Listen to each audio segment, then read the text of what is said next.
Two frogs. Once upon a time in the country of Japan, there lived two frogs, one of whom made his home in a ditch near the town of Osaka on the seacoast, while the other dwelt in a clear little stream which ran through the city of Kyoto. At such a great distance apart, they had never even heard of each other. But, funnily enough, the idea came into both their heads at once that they should like to see a little of the world.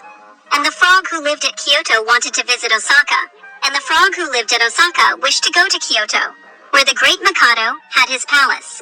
So one fine morning in the spring, they both set out along the road that led from Kyoto to Osaka, one from one end and the other from the other. The journey was more tiring than they expected, for they did not know much about traveling, and halfway between the two towns, there arose a mountain which had to be climbed. It took them a long time and a great many hops to reach the top. But there they were at last, and what was the surprise of each to see another frog before him. They looked at each other for a moment without speaking, and then fell into conversation, explaining the cause of their meeting so far from their homes. It was delightful to find that they both felt the same wish, to learn a little more of their native country.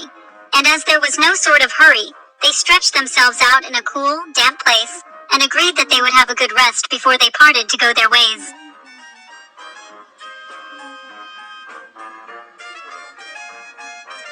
"What a pity we are not bigger," said the Osaka frog, "for then we could see both towns from here, and tell if it is worth our while going on." "Oh, that is easily managed," returned the Kyoto frog. "We have only got to stand up on our hind legs, and hold on to each other, and then we can each look at the town he is traveling to." This idea pleased the Osaka frog so much that he at once jumped up and put his front paws on the shoulder of his friend, who had risen also. There they both stood, stretching themselves as high as they could, and holding each other tightly, so that they might not fall down. The Kyoto frog turned his nose towards Osaka, and the Osaka frog turned his nose towards Kyoto.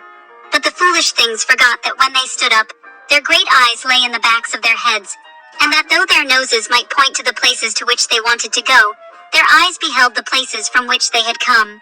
"Dear me," cried the Osaka frog, "Kyoto is exactly like Osaka. It is certainly not worth such a long journey. I shall go home.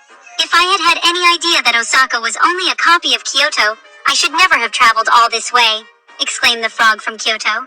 And as he spoke, he took his hands from his friend's shoulders, and they both fell down on the grass.